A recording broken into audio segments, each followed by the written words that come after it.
Atos dos Apóstolos, capítulo de número 10. E havia em Cesareia um homem, por nome Cornélio, centurião da corte italiana, piedoso e temente a Deus com toda a sua casa, o qual fazia muitas esmolas ao povo e de contínuo orava a Deus. Este, quase à hora nona do dia, viu claramente numa visão um anjo de Deus que se dirigia para ele e dizia-lhe: Cornélio, o qual, fixando os olhos nele e muito atemorizado, disse: Que é, Senhor? E disse-lhe: As tuas orações e as tuas esmolas têm subido para a memória diante de Deus. Vamos ao verso de número 9. E no dia seguinte, indo ele em seu caminho, estando já perto da cidade, subiu Pedro ao terraço para orar, quase a hora sexta. E tendo fome, quis comer. E enquanto lhe preparavam, sobreveio-lhe um arrebatamento de sentidos, e viu o céu aberto, e que descia a ele um vaso, como se fora um grande lençol atado pelas quatro pontas e vindo para a terra, no qual havia de todos os animais quadrúpedes e feras e répteis da terra e aves do céu, e foi-lhe dirigida uma voz: Levanta-te, Pedro, mata e come. Quantos podem dizer amém esta noite? Podem tomar lugar, meus irmãos, para a glória do nome do nosso Senhor.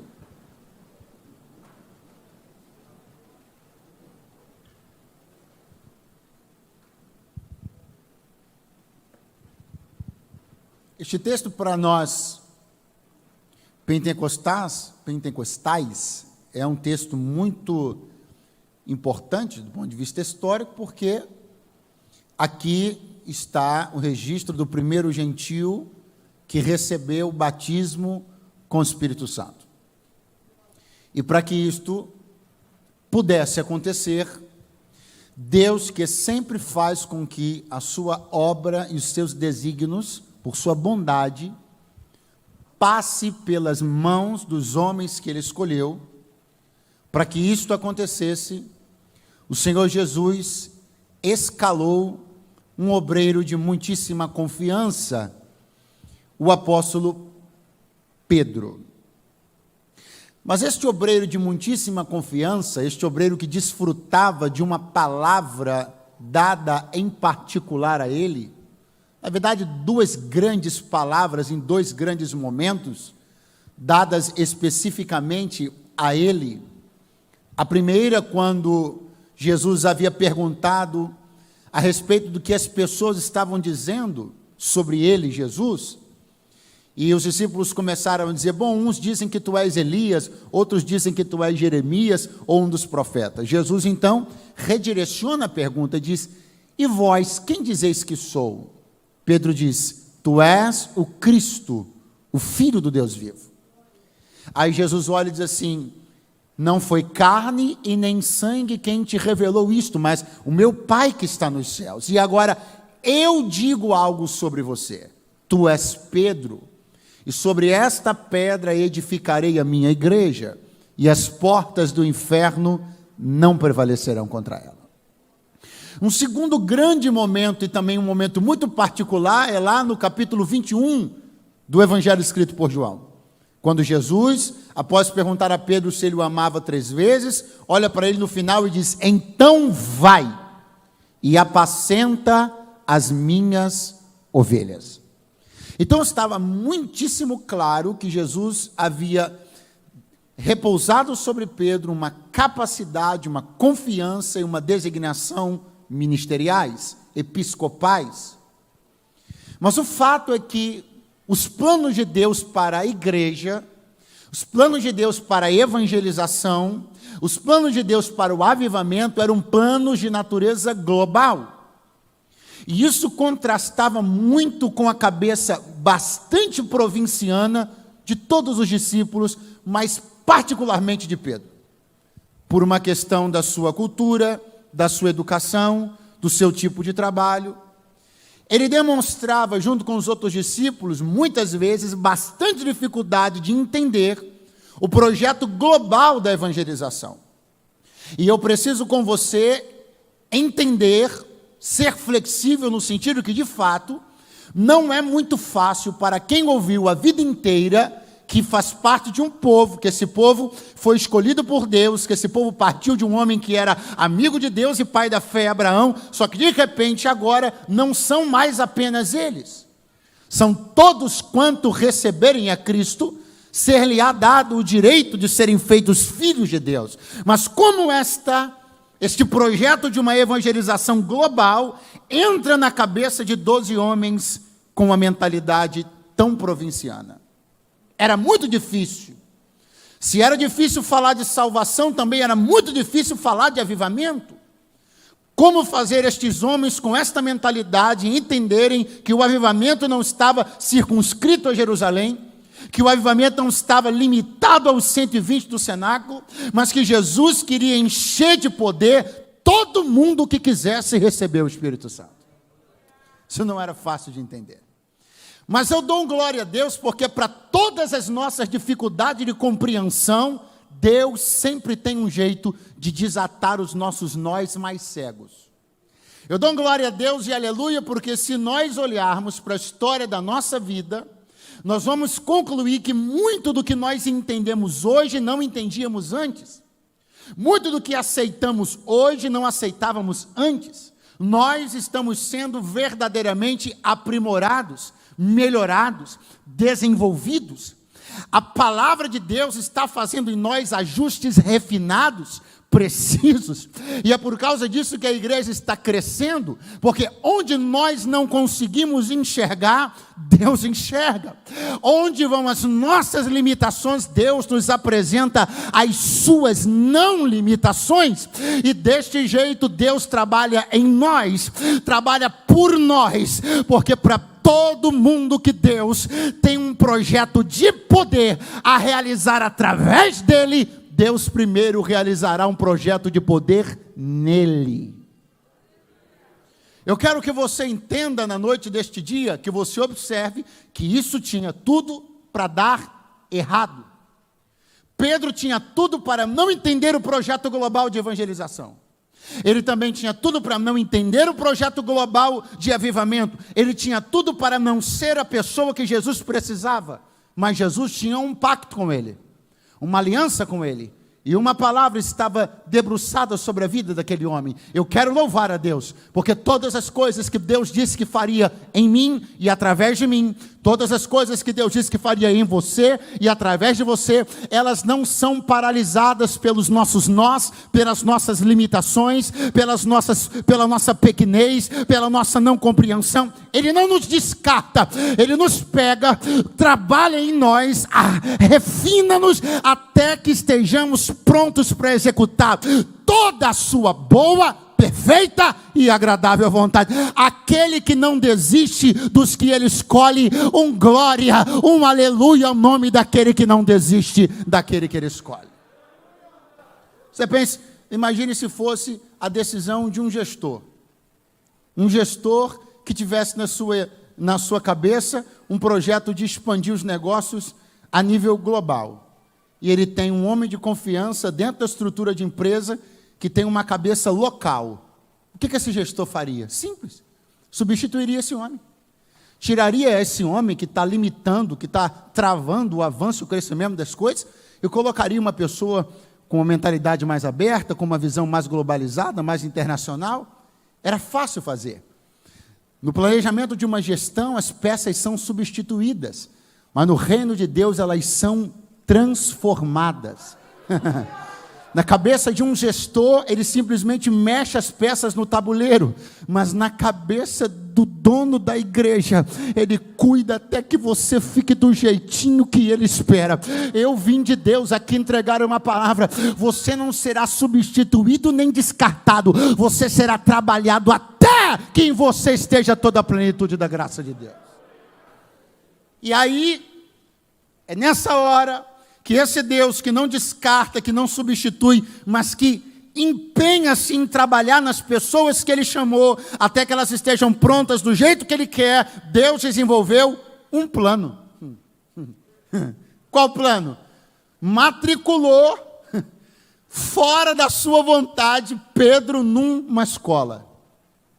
Eu louvo a Deus, porque se dependesse da nossa vontade, nós não nos matricularíamos nas escolas de aperfeiçoamento de Deus. Mas Ele vai além das nossas vontades e nos coloca dentro de escolas que não tem placa de escola, não tem uniforme de escola, mas são escola. Tem gente aqui esta noite que está em centros de treinamento de Deus e nem sabia, vai descobrir hoje.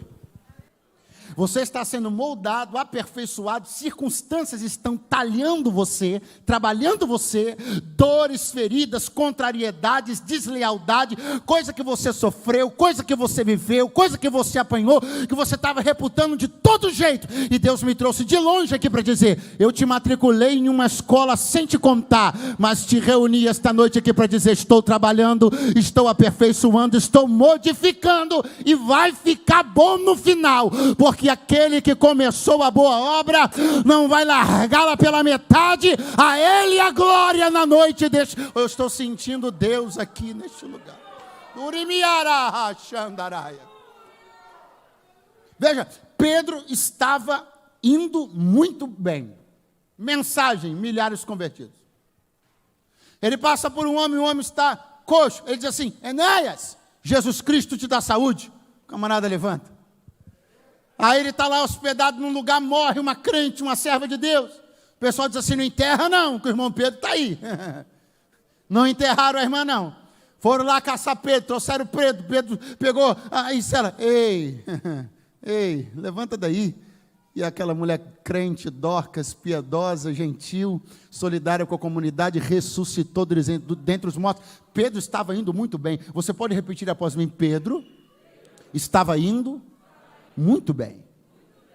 Mas aos olhos de quem? Aos meus, aos seus, ok? Só que enquanto as performances ministeriais de Pedro apontavam para um homem bem-sucedido, o Espírito Santo enxergava travas dentro dele. Enquanto suas mensagens e suas performances ministeriais falavam a respeito de um homem que não era necessário alterar, modificar ou melhorar nada, o Espírito Santo olhava e dizia, é duro demais ainda. Mas não faz milagres? Mas ainda é muito duro. Mas não tem uma palavra boa? Tem, mas ainda não aceita quem eu aceito. Mas ele não tem um dom e não cura, e até os mortos ressuscitam? Sim, mas tem muitos vivos que ele torce o nariz. Então ele vai para o meu centro de treinamento, vai para a casa do Simão curtidor de couro, porque eu não quero só mãos que trabalham, eu quero um coração como o meu. Se tem uma coisa que você precisa saber sobre Deus essa noite aqui, ou no mínimo se lembrar, é que Deus não está em busca apenas de mãos hábeis e trabalhadoras. Ele quer corações alinhados ao dele. Pouco importa para Deus o quanto eu tenho a capacidade de ir ou de vir, pregar ou fazer. Ele quer que meu coração esteja alinhado com o dele, minha mente alinhada com a dele. Ele quer que eu perdoe quem ele perdoa, aceite quem ele aceita, entenda como ele entenda. Ele quer meu coração e não só minhas boas mãos trabalhadoras. Isso não é gestão, eu preciso repetir, isso não é gestão. Não é sobre números, não é sobre resultados, é sobre como anda teu coração. Deus me trouxe aqui para dizer, antes de que suas mãos parem, eu vou cuidar da tua alma.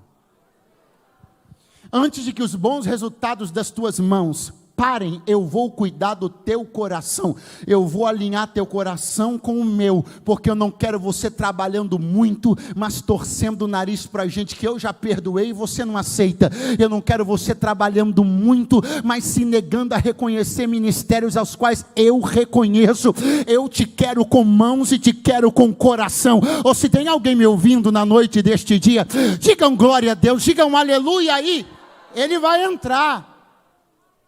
Vai entrar na escola do Simão curtidor de couro. Que isso, pastor? Sim. Ele vai ficar hospedado na casa do Simão curtidor de couro. Por que Pedro come?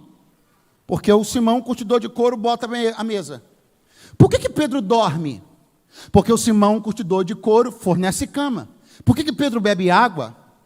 Porque o Simão curtidor de couro bota água na moringa. O que eu estou dizendo para você é que Pedro está numa condição completamente dependente. Deus coloca ele na condição de dependência dentro de uma estrutura. Esse é um passo, é um traço infalível do caráter de Deus. Deus sempre trabalha assim. Se tem uma hora que Deus gosta de tratar com a pessoa, é quando ela está na posição de quem precisa. Eu me lembro que quando Deus encontrou-se com Moisés pessoalmente pela primeira vez, você já reparou? Moisés apacentava as ovelhas do seu sogro Jetro e foi até o monte de Deus. Então ele apacentava ovelhas que não era dele e estava no monte que também não era dele. Quando você não tem nada, é uma ótima hora para Deus começar a falar com você. Esse era Pedro. Por que ele come? Porque o Simão, curtidor de couro, bota comida na mesa. Por que ele dorme? Porque o Simão, curtidor de couro, emprestou a cama. Por que tem água? Porque o Simão, curtidor de couro, botou água. E quando o homem está desarmado, porque a necessidade desarma, precisar desarma. Quando a posição de quem fornece é minha, a minha sensação de autossuficiência é uma, mas quando quem precisa sou eu, é a hora de Deus começar a apertar onde eu tenho que ser apertado. Minha xériga. Mas o Simão, curtidor de couro, não foi escolhido, a casa dele não foi escolhida por uma razão qualquer. A casa dele foi escolhida porque não tinha centro de treinamento melhor para Deus preparar um obreiro duro. Senão, na casa do curtidor de couro. No lugar onde a matéria, o couro bruto e enrijecido, será trabalhado até que se torne maleável. No lugar onde o couro bruto e endurecido, será administrado sobre ele azeite para que as suas fibras cedam e ele se torne maleável. Se tem um elemento indispensável na casa dos concertos do Senhor, é o elemento que a toda fibra amolece, o óleo da unção. Pastor, mas ele é duro demais, mas o óleo da unção amolece as fibras dele. Pastor, mas ele já disse que não perdoa, mas vai perdoar, porque o óleo da unção amolece as fibras dele. Eu ainda não vi e nem vou ver alguém que seja duro demais para o Espírito Santo de Deus não quebrar. Eu ainda não vi. Oh, glória! Mas por que é tão importante para Pedro estar exatamente ali? Porque o curtidor de couro é um profissional desprezado pela sociedade judaica. O curtidor de couro é um profissional que os judeus mais ortodoxos não apertam a mão, não dão a paz do Senhor. Porque ele manipula peles de animais. Então ele é alguém que recorrentemente precisa envolver-se em rituais de purificação, porque ele manuseia peles de animais mortos. Então o curtidor de couro é um tipo de pessoa que os judeus mais tradicionais, entre os quais Pedro, os mais durões, os mais inflexíveis, os de coração mais gelados, que não aceitam, os que não querem, os que são críticos severos, eles torcem o nariz para o curtidor de couro. Aí aonde é que Deus vai colocar Pedro para receber a visita do Espírito Santo para ir na casa de Cornélio, na casa do curtidor de couro? Pastor, onde o senhor quer chegar? Não, eu já cheguei.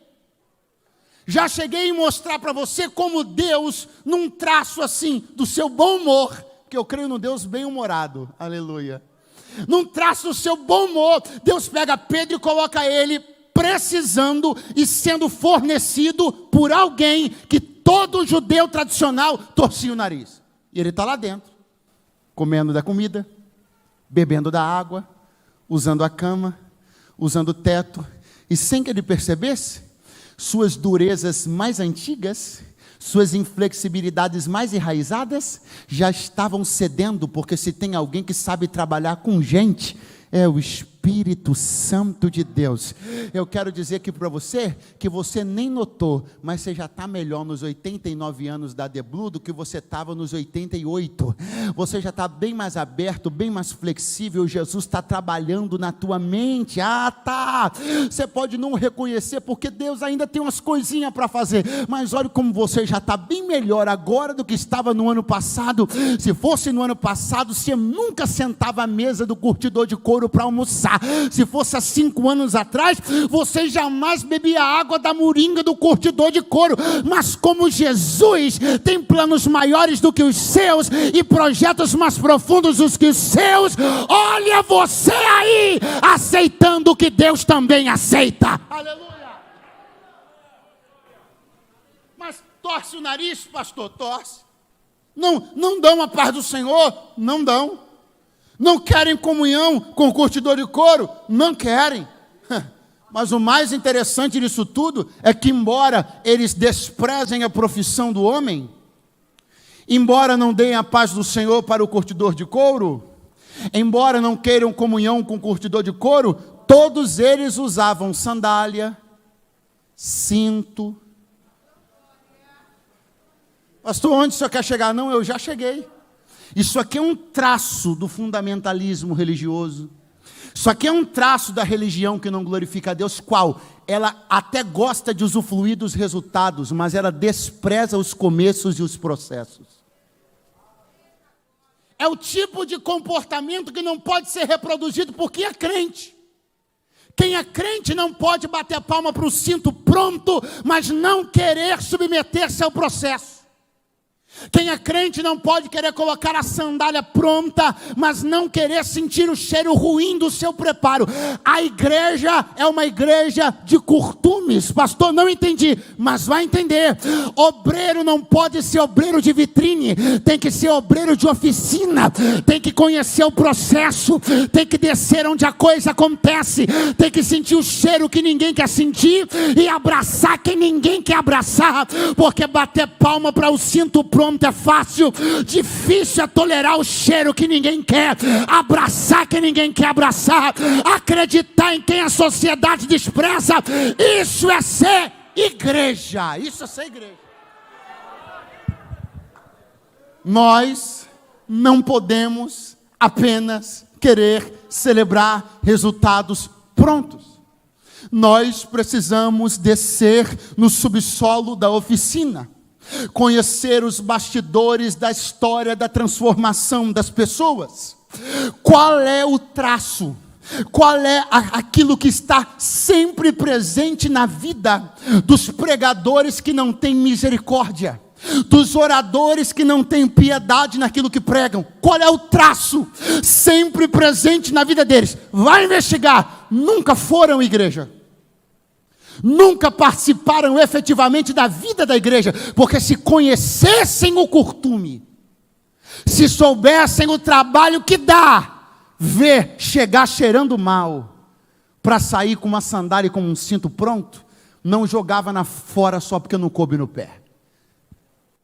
O traço da mensagem sem misericórdia é a de um pregador que não conhece a natureza do processo, porque se conhecesse teria misericórdia.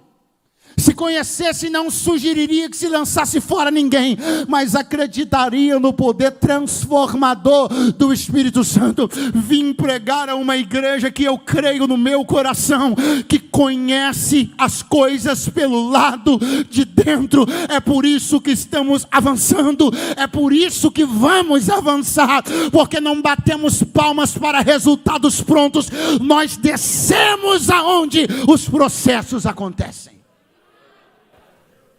Pedro está lá na casa do curtidor de couro. E o Senhor está aparecendo lá, na casa de Cornélio. Na verdade, o Senhor manda um anjo. Ele mandou por favor, ele mandou um anjo que chega até Cornélio e diz: Cornélio, as tuas orações, elas foram aceitas, tuas esmolas foram aceitas, tuas ofertas. E eu vim aqui dar a você instruções acerca de uma coisa que Deus está querendo fazer na sua casa.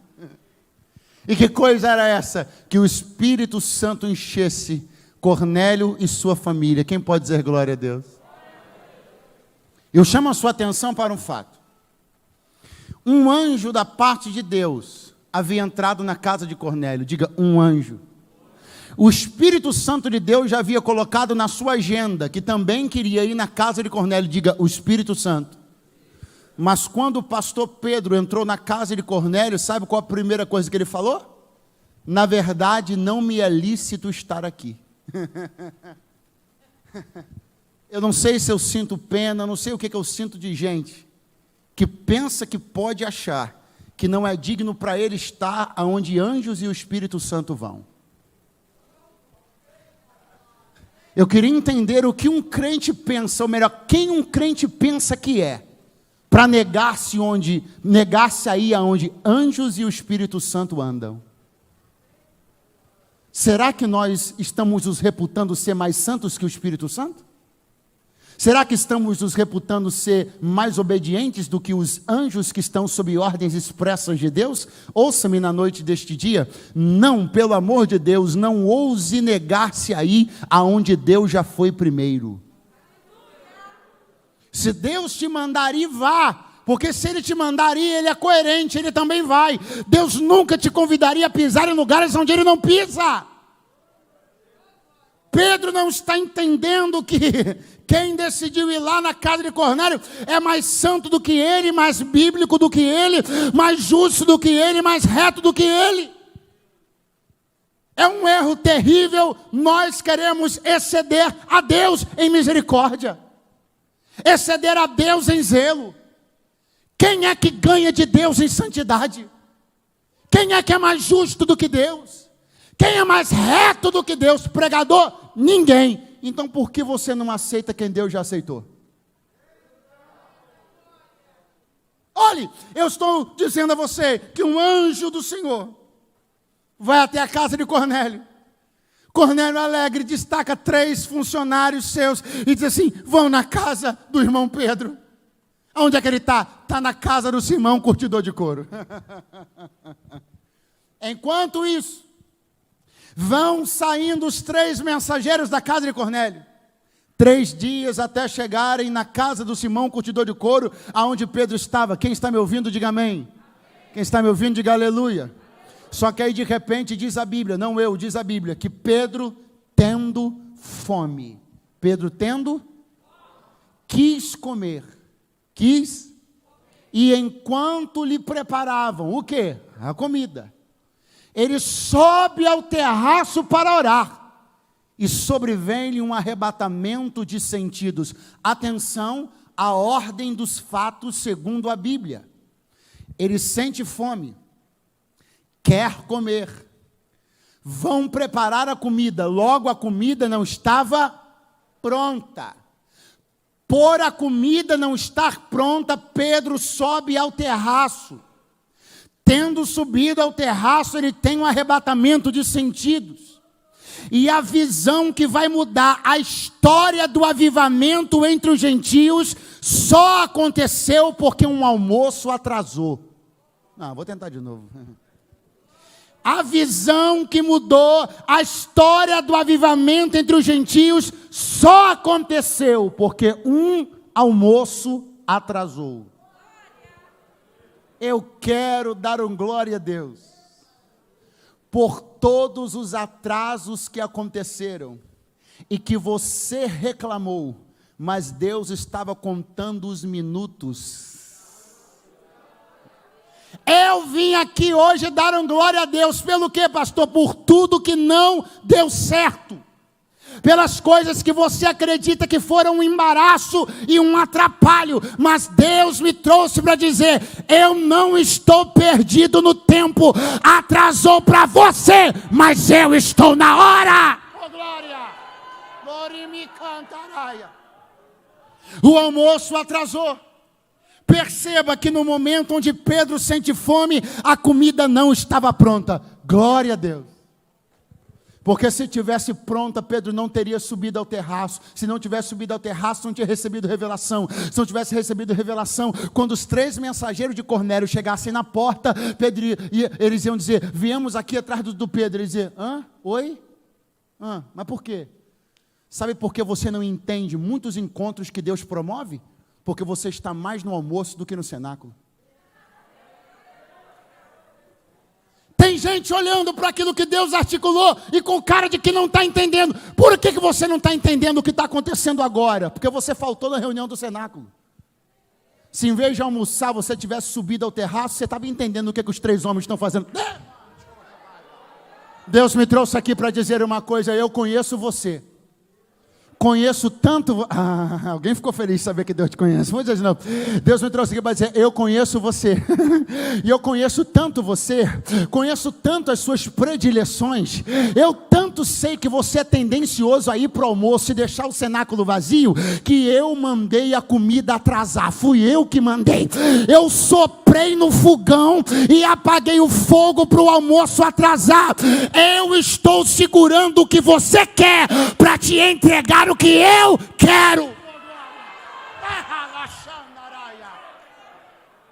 Deus me trouxe aqui para dizer uma coisa para alguém: quem atrasou esse almoço fui eu, porque eu queria que você estivesse no lugar certo e na hora certa, e eu sabia que esse almoço ia te atrapalhar.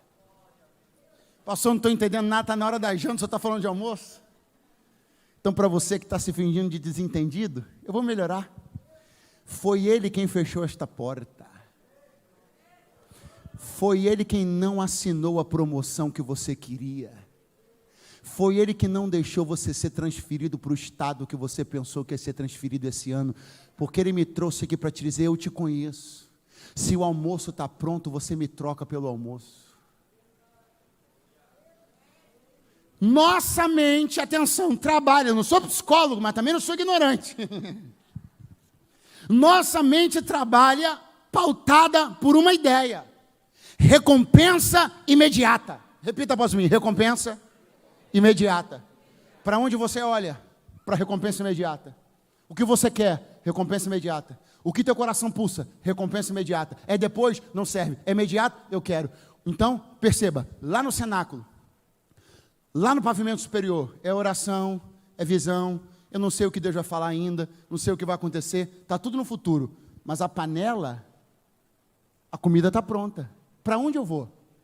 Para o cenáculo que ainda não sei o que vai acontecer, ou para o almoço que já está pronto? Recompensa. Você entende por que foi que Deus fez o almoço atrasar? Porque Ele sabe que entre o prato na mesa e um tempo de oração que você ainda não sabe no que vai dar, você teria escolhido o prato. Então Ele me trouxe aqui para te dizer: fui eu que te sabotei. Não precisa dar glória a Deus se você não quiser, não. Fui eu quem te sabotei. Eu mexi porque sou Deus. Fui lá e falei para ele não assinar, e ele não assinou. Eleva a racheia. Mexi nos papéis, tirei tua ficha que estava na ponta e botei lá atrás. O que você queria esse ano vai sair só ano que vem. Porque eu sei o que você escolheria. Você escolheria a recompensa imediata, o prato pronto, e teria me deixado te esperando no cenáculo. Só que eu tenho um projeto de evangelização e de avivamento global. Então a tua agenda espera, mas a minha corre. Eu tenho uma coisa de Deus para dizer aqui. Quem é filho de Deus, diga amém. Quem é servo de Deus, diga aleluia. Você se sente amado pelo Senhor? Quem se sente amado por Deus, diga glória. Mas você quer ouvir uma verdade? Deus não vai parar a agenda dele para cumprir a sua. Ah, pastor, não gostei, que pena. Tem 2 dias para você me ouvir pregar ainda. Deus me trouxe para te dizer que entre uma agenda global e a sua, Ele cumpre a dele e a sua espera. E se Ele te fez uma promessa, você ouviu, gostou, recebeu e deu glória, então você está dentro da agenda dele. Então a sua agenda particular, você vai ter que encostar, o almoço vai esperar, a porta vai ficar fechada mais um cadinho, tu vai ser o soldado que tu prometeu que seria, e quando Ele te usar para o que Ele precisa, Ele te coloca na mesa para comer o que você quiser. Tem alguém comigo nessa noite aí para dar um glória a Deus? Eu não vim dizer que o almoço está cancelado. Eu só vim dizer que Ele vai esperar. Eu não vim dizer que Deus não vai lhe ajudar a realizar seus sonhos. Só vim dizer que Deus tem projetos que são maiores do que os seus e os meus.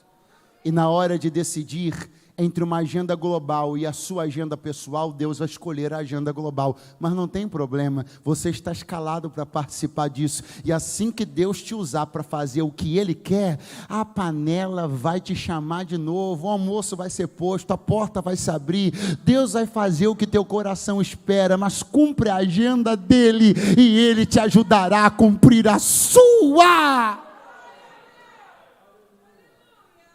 Eu já não me demoro, agora, por favor, considere que Pedro está lá. Os 3 homens estão se aproximando. Pedro sofre um arrebatamento de sentidos. E neste arrebatamento de sentidos, ele tem uma visão clara e nítida, onde desce do céu um lençol atado por 4 pontas. A Bíblia, não sou eu que inventei isso, a Bíblia é um livro altamente simbólico. Há muito simbolismo na Bíblia, muita metáfora, muita figura. Veja, o lençol é atado por 4 pontas. A leitura profética para nós destas 4 pontas são os 4 evangelhos. Toda sorte, segundo diz a Bíblia, de animais répteis, quadrúpedes, ou seja, animais desprezados pela cultura judaica. Eles estão partidos em cima de algo que Pedro discerne como um lençol. O que isto representa, pastor? Aquilo que sustenta as coisas que Pedro despreza é um lençol. O lençol foi a primeira visão que Pedro teve ao entrar no túmulo quando Jesus havia ressuscitado, tornando-se, portanto, uma comunicação visual de ressurreição.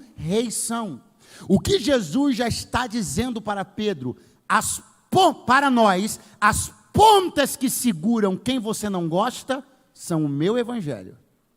E o que sustenta a quem você torce o nariz é a minha ressurreição. Então não é sobre o que você quer, é sobre o que eu já decidi. Não é sobre se você gosta, é sobre quem eu gosto e a quem eu decidi aceitar. Vem descendo o lençol atado por 4 pontas, a forma de um vaso. O lençol para na frente de Pedro e vem uma voz, santa voz. Voz que nos norteia, voz que nos impede de cometer injustiças, voz que nos orienta no caminho da verdade, da correção. Voz, bendita voz. Esta voz está sendo ouvida por quem quiser na noite deste dia. Quem tem ouvidos, ouça o que o Espírito diz à igreja. Pedro, levanta-te, mata e come. Você não está com fome? Mata e come. Seu almoço não atrasou? Eu te sirvo o meu. O que você queria não saiu? Fica com o que eu tenho. Levanta-te, mata e come. Eu? Jamais. Nunca comi coisa imunda nenhuma. E vai ser hoje? É nada. Sobe o lençol. Não sou eu, é a Bíblia que diz que o lençol subiu.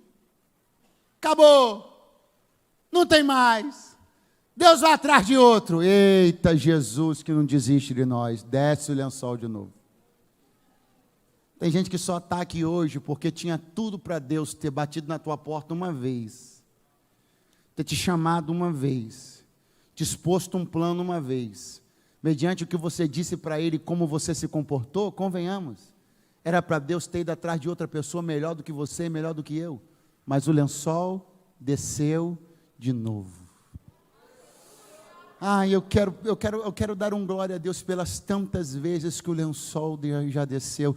Quero dar um glória a Deus pelas tantas profecias que Deus já mandou. Eu quero parar para dar um glória a Deus pelos tantos vasos que Deus já mandou ao meu encontro. Eu quero dar um glória a Deus pelas tantas vezes que eu fingi que não entendi e Deus explicou de novo. Eu quero dar um glória a Deus pelas vezes que eu fingi que não era comigo e Deus parece que acendeu um facho de luz em cima de mim na igreja e disse, é com você. O lençol desce de novo. E a voz não muda. Ela repete as mesmas palavras. Levanta-te, Pedro, mata e come. Eu não. Não faço, não quero, isso não é para mim. Não aceito, tenho escola, eu tenho uma formação teológica que não me permite. E o lençol subiu.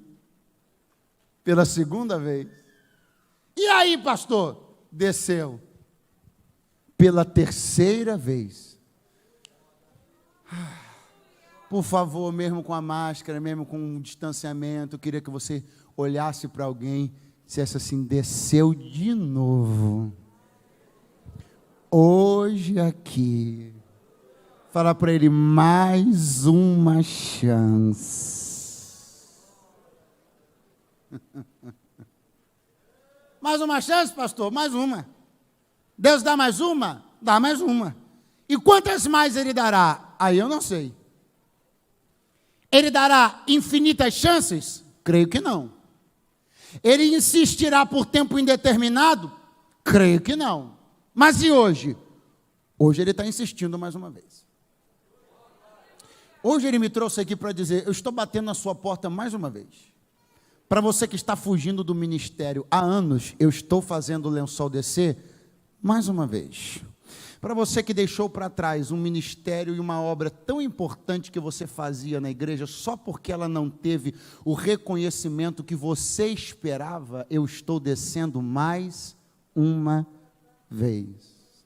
Para você que deixou o arado, porque não encontrou o apoio, ou isso ou aquilo que você queria ou esperava, eu estou descendo o lençol mais uma vez. Mas se eu fosse você, eu agarrava esse lençol, partia para dentro desse prato, e por mais que te parecesse estranho, eu comeria a comida de Deus, beberia a bebida de Deus, e se Ele me mandasse pular, eu pularia, se Ele me mandasse saltar, eu saltaria, se Ele me mandasse rolar no chão, eu rolaria, porque o dono da minha vida é Ele, e eu não vou ousar dizer não para Ele nunca mais. Ora barra xandarai. Pastor, e o lençol? O lençol desceu pela terceira vez. E o que é que aconteceu? Bom, a Bíblia mostra a próxima cena. E pelo que vemos na próxima cena, entendemos o que aconteceu na cena anterior. Porque a próxima cena são os enviados de Cornélio batendo na porta. E quando eles falam com Pedro, Pedro sabe do que eles estão falando. E Pedro vai com eles até a casa de Cornélio, onde uma oração será feita, e aquele povo será batizado com o Espírito Santo. Então, o lençol não desceu pela terceira vez em vão. Então, na terceira vez que o lençol desceu, Pedro entendeu que pode ter dito não uma vez, pode ter dito não duas vezes, mas 3 nãos já bastava a fogueira. Que pena que você foi embora, se você ainda estivesse aqui. Eu tenho algo de Deus para dizer para alguém aqui essa noite. Diga logo, pregador, vou dizer. Você não acha que sua conta de não já está mais do que extrapolada? Você não acha que suas negativas diante dos propósitos de Deus já estão mais do que extrapolados? Você não concorda comigo que Deus tinha tudo para ter deixado você de mão desde aquela fogueira? Mas te recuperou, te aceitou, te perdoou, te comissionou e te enviou. Você não pode repetir 3 nãos para Ele outra vez. Pastor, mas sobre o que o senhor está falando? Como assim sobre o que eu estou falando? Eu estou lembrando para você que este homem estava numa fogueira com os servos do sumo sacerdote, ali no quintal da casa do sumo sacerdote, onde Jesus era julgado arbitrariamente dentro da sala. E a primeira pessoa disse assim: tu és um dos que estavam com ele? Pedro disse: não. Aí a outra disse assim: não, você era? Ele disse: não. Eu vi até que você cortou até a orelha. Não, 3 nãos. O galo cantou, ele se lembrou, chorou amargamente, saiu dali, sob aquela culpa, sobre aquela aparente decisão de ter dito não para Deus e ter se perdido o plano, perdido a promessa, perdido o projeto. Jesus ressuscitado em João 21, vai no mar da Galileia, tem 7 outros discípulos pescando. Jesus pergunta: vocês têm o que comer? Lança a rede do lado direito do barco. Eles lançam a rede do lado direito do barco, 120 e tantos grandes peixes. Eles vêm trazendo a rede. Quando vem trazendo a rede, Jesus já estava assando peixe e pão na fogueira, convida-os para comer com eles, todos comem. Quando acaba, Jesus chama Pedro de lado e diz assim: tu me amas? Eu amo observar que tudo isso acontece com uma fogueira acesa. Jesus não acendeu uma fogueira só para fazer fumaça. Ele acendeu uma fogueira para recriar o mesmo ambiente da queda de Pedro na varanda do sumo sacerdote. Ele está recriando propositalmente o mesmo ambiente da queda dos 3 degraus dos nãos para propor a Pedro uma restauração que começa com uma pergunta: tu me amas? Sim, Senhor, eu te amo. Então sobe o primeiro degrau.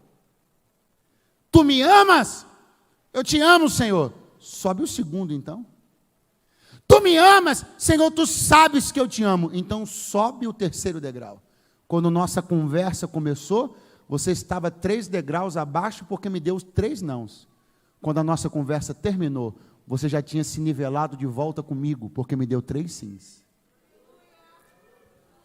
E agora? Agora está tudo certo. Agora pegue essa chance e vai. Agora não venha me ousar não querer fazer visita onde Deus vai. Agora não queira manter uma mentalidade fechada para aquilo que Deus já mostrou-se aberto. Agora não ouse recusar o lençol que desce 3 vezes de novo. O seu saldo já foi recuperado uma vez. Agora é hora de cumprir toda a vontade de Deus. Sabe o que Deus me trouxe aqui para dizer para alguém? Não dá mais tempo. Pastor, com que autoridade o senhor diz isso? Com a autoridade que Cristo me confia.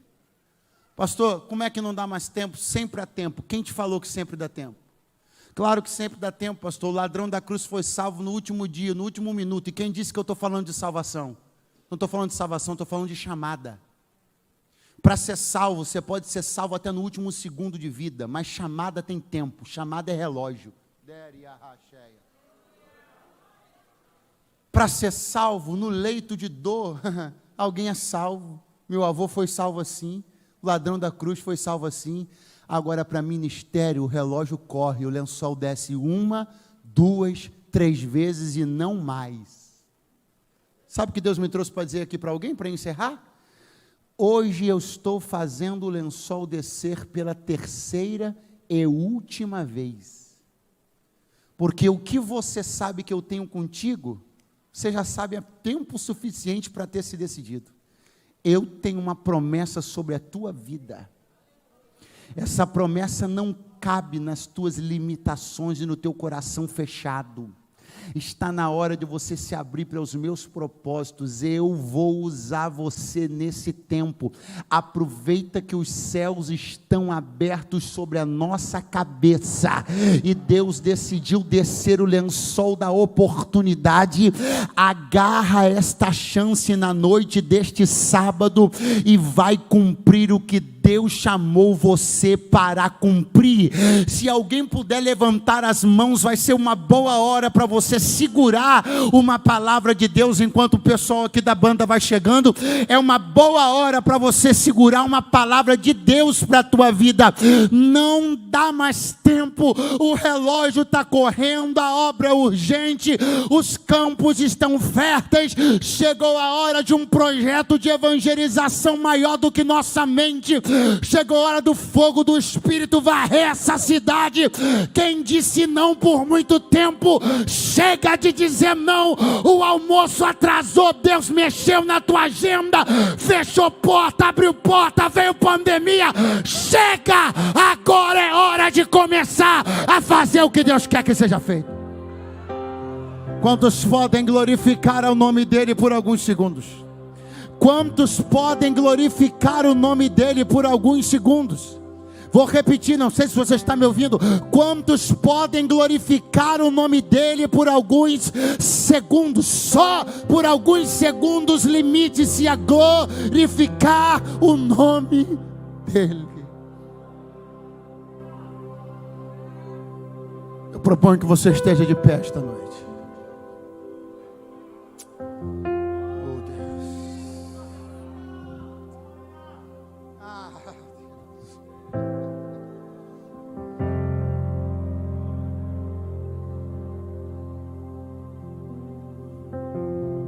Pastor, quantas chances eu ainda tenho? Deus me trouxe para te dizer, é a última. Mas eu acho que você não tem autoridade para dizer isso. Então testa. Quer testar? Você quer provar? Você acha que eu não tinha uma mensagem mais conveniente para pregar? Eu vim aqui dizer de Deus para a tua vida, o relógio parou. É hoje. Ou tu se lança para fazer o que eu te chamei, ou tu também não vai fazer mais nada. A mesa que você sonha, eu posso te dar, mas se você negar o meu cardápio para ela, você também não vai. Não, pastor, eu acho que ainda tem muito cartucho para queimar. Deus te abençoe. Não, pregador, eu sinto que comigo que Deus está falando. Eu preciso abraçar hoje um propósito de Deus para a minha vida. Eu preciso voltar a pôr a mão no arado. Eu preciso retomar algo que eu parei de fazer. Eu preciso parar de me negar a cumprir um chamado que arde no meu coração desde a minha mocidade. É comigo que Deus está falando. Ai, Jorimi canta lá macheia. Ora mahashandarama cominansi relevasse anoriandelemai. Oh, o mesmo Espírito que entrou na casa de Cornélio está aqui. O mesmo Cristo que abriu os olhos de Simão Pedro está aqui. O Deus que não desiste está aqui. O Deus que aperfeiçoa, aprimora, que melhora, que lapida, Ele está aqui. Eu vou orar com você na noite deste dia. Eu vou orar por alguém que sabe que precisa agarrar uma chance em Deus hoje.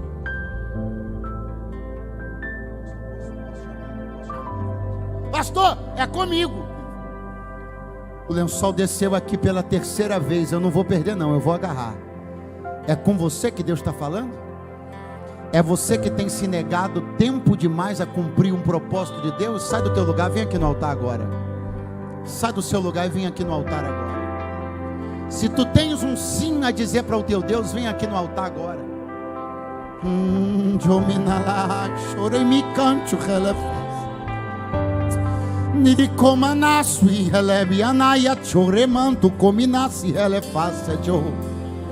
Espírito Santo de Deus, oh Espírito que entrou na casa de Cornélio, Espírito de agendas, Espírito de propósitos, Espírito de graça, Espírito de poder, nós nos rendemos diante da tua vontade, porque ela é maior do que a nossa, Senhor.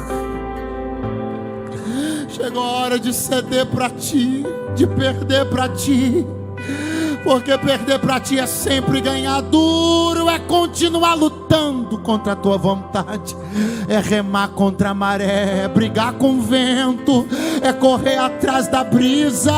Não dá mais para continuar desse jeito. Chegou a hora de se levantar, chegou a hora de comer tua comida, chegou a hora de fazer tua vontade. Ainda vou dar mais 10 segundos para você vir aqui no altar.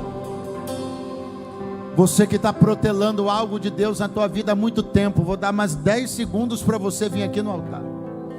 Você que já disse todos os nãos que você tinha para dizer, acabou, você não tem mais não para dar. Seu problema é que você quer agir no reino de Deus igual você age com eleição, deixar tudo para a última hora, igual você age com um cadastro que tem que fazer, tudo para a última hora, tudo a gente faz em cima da hora. Mas Deus me trouxe para dizer, não dá mais tempo. Somos eu e você agora.